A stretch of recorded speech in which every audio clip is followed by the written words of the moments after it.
They worry about what their friends would say if they lost all their money.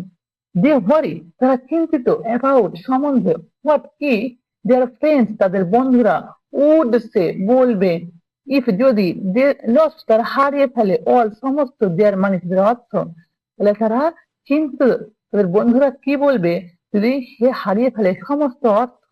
Many are emotionally desperate and neurotic.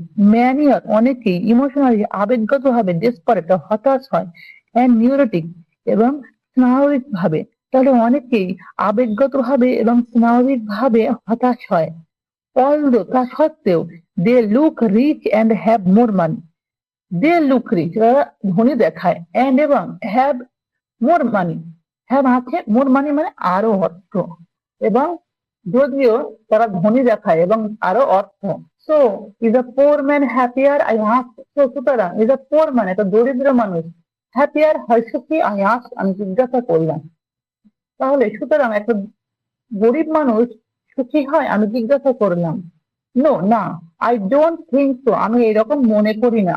Replied rich dad, replied মানে উত্তর দিল, rich dad বড়লোক বাবা, তাহলে বড়লোক বাবা উত্তর দিল আমি এরকম মনে করি না। The avoidance of money is just as psychotic as being attached to money. The avoidance মানে অ্যাভয়েড করা, এড়িয়ে চলা of money অর্থ is just is হয় just শুধুমাত্র as a psychotic মানসিক রোগ as being হওয়া attached হওয়া আসক্তি হওয়া to money অর্থের প্রতি। তাহলে টাকাকে এড়িয়ে চলা হয় মানসিক রোগ, যেমন টাকার সাথে অ্যাটাচ থাকা, টাকার সাথে আসক্তি থাকা, প্রতি আসক্তি থাকা হয় বা অ্যাটাচ থাকা। এজ ইফ অন কিউ, কিউর অর্থ হচ্ছে ইঙ্গিত, এজ মানে যেমন, ইফ মানে যদি, অন মানে আমরা জানি উপরে, আর পুরোটার অর্থ হচ্ছে এজ ইফ অন কিউ, এর অর্থ যেন ইঙ্গিতে। The town derelict went past our table, the town মানে শহর, ডেরিলেক্টের অর্থ কি পরিত্যক্ত, তাহলে পরিত্যক্ত শহর, ওয়েন্ট পাস্ট চলে গিয়েছিল আওয়ার টেবল আমাদের টেবিলের পাশ থেকে। দেখো এখানে ডেরিলেক্টের মানে বলছি যে পরিত্যক্ত, কিন্তু শহর তো পরিত্যক্ত হয় না, তাহলে শহরের পরিত্যক্ত মানুষটি জন্য এটা ইউজ করা হয়েছে। দ্য টাউন ডেরিলেক্ট শহরের পরিত্যক্ত মানুষটি মানে যারা কেউ কেয়ার নেয় না, ঠিক আছে, এমন মানুষ বলা হয়েছে ডেরিলেক্ট। তাহলে শহরের পরিত্যক্ত মানুষটি ওয়েন্ট পাস চলে গিয়েছিল আবার টেবল আমাদের টেবিলের পাশ থেকে।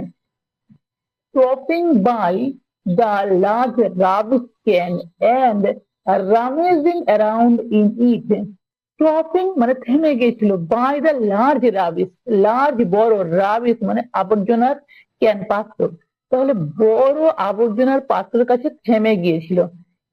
and rummaging and এবং rummaging এর মানে কি খোঁজাখুঁজি করা, around in it এটা চারপাশে, তাহলে এটা চারপাশে খোঁজাখুঁজি শুরু করলো। তাহলে বড় বড় আবর্জনার পাত্রের কাছে দাঁড়িয়ে গেছিল এবং এর চারপাশে খোঁজাখুঁজি বা তল্লাশি শুরু করলো।